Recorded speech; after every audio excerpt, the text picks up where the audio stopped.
Assalamualaikum warahmatullahi wabarakatuh. Perkenalkan, saya Teti Nur Aini, SPD MPD dengan NIP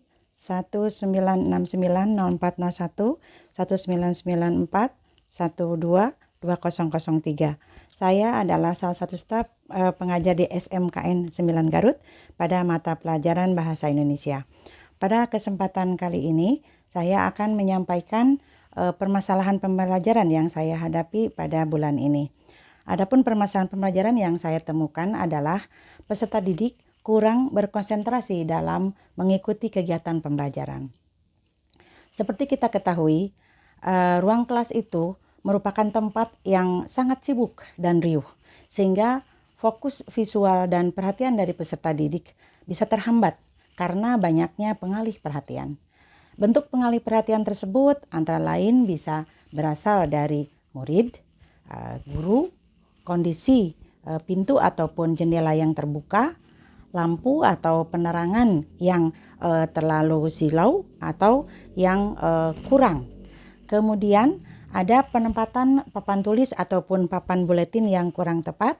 Kemudian layar komputer yang terus-menerus menyala dan semua hal yang tadi saya sebutkan itu adalah mengganggu bagaimana siswa itu berkonsentrasi dalam belajar.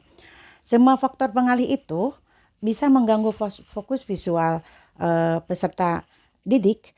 Hal tersebut dapat mengakibatkan proses belajar mengajar tidak cukup menarik bagi peserta didik, sehingga konsentrasi belajar mereka itu mudah buyar. Padahal konsentrasi belajar adalah salah satu faktor penentu untuk keberhasilan peserta didik dalam menerima, menyerap, dan mencerna materi pembelajaran atau ilmu yang diberikan di sekolah.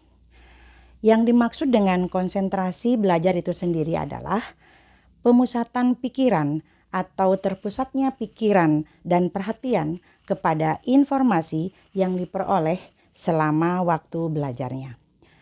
Peserta didik memiliki konsentrasi belajar yang baik apabila ia mampu fokus dan mempertahankan pikirannya pada satu hal secara sadar dan tanpa paksaan.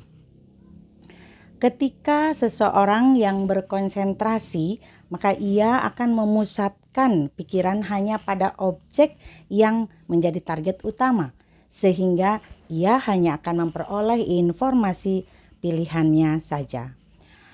Adapun sekali lagi saya ungkapkan permasalahan pembelajaran yang saya hadapi adalah peserta didik kurang berkonsentrasi dalam mengikuti kegiatan pembelajaran.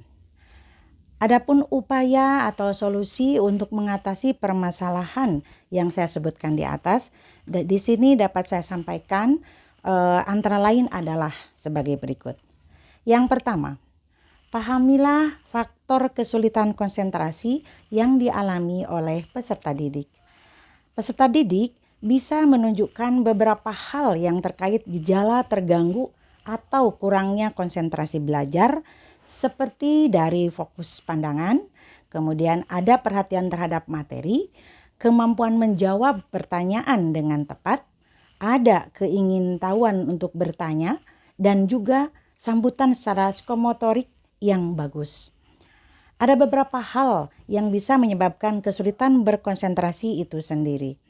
Yang pertama itu berasal atau berupa faktor eksternal atau lingkungan. Dalam hal ini, sebagian besar orang akan mengalami kesulitan berkonsentrasi ketika lingkungan sekitarnya gaduh atau bising. Dengan kata lain, lingkungan tersebut kurang kondusif. Yang kedua adalah faktor internal atau faktor yang berasal dari dalam diri individu itu sendiri, yaitu berupa gangguan perkembangan otak dan hormon, sehingga seorang lamban dalam berpikir dan berkonsentrasi. Yang ketiga adalah faktor psikologis yang bentuknya berupa tekanan atau beban dalam diri seseorang yang membuatnya sulit untuk berkonsentrasi. Yang kedua yang bisa dilakukan adalah cari tahu dan pahami berbagai upaya untuk meningkatkan konsentrasi belajar peserta didik. Dalam hal ini, Kemampuan berkonsentrasi peserta didik bisa juga dipengaruhi oleh motivasi yang ia dapatkan, keterikatan terhadap suatu hal, tekanan yang mengancam, kondisi fisik, kondisi psikis, dan emosional. Dan tidak kalah pentingnya juga adalah tingkat kecerdasannya serta lingkungan sekitarnya. Selain itu, yang ketiga, tips yang bisa saya anjurkan adalah cobalah beberapa metode pembelajaran yang lebih bervariasi untuk meningkatkan konsentrasi belajar peserta didik. Kemudian yang tidak lupa itu kita ingat adalah sebagai seorang guru, kita dituntut untuk dapat memaksimalkan potensi-potensi positif yang dapat meningkatkan konsentrasi belajar. Kemudian menganalisis, lalu upayakan untuk bisa menemukan hal yang paling efektif untuk membantu peserta didik yang mengalami gangguan konsentrasi selama mengikuti kegiatan pembelajaran, sehingga mereka pada akhirnya bisa menemukan, bisa menghasilkan kemampuan yang sesuai dengan tujuan pembelajaran yang diharapkan pada saat kegiatan pembelajaran berlangsung. Demikian uraian permasalahan pembelajaran beserta solusi yang dapat saya sampaikan pada kesempatan ini.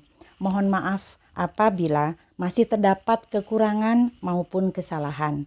Semoga apa yang saya sampaikan tadi bermanfaat untuk kita semua.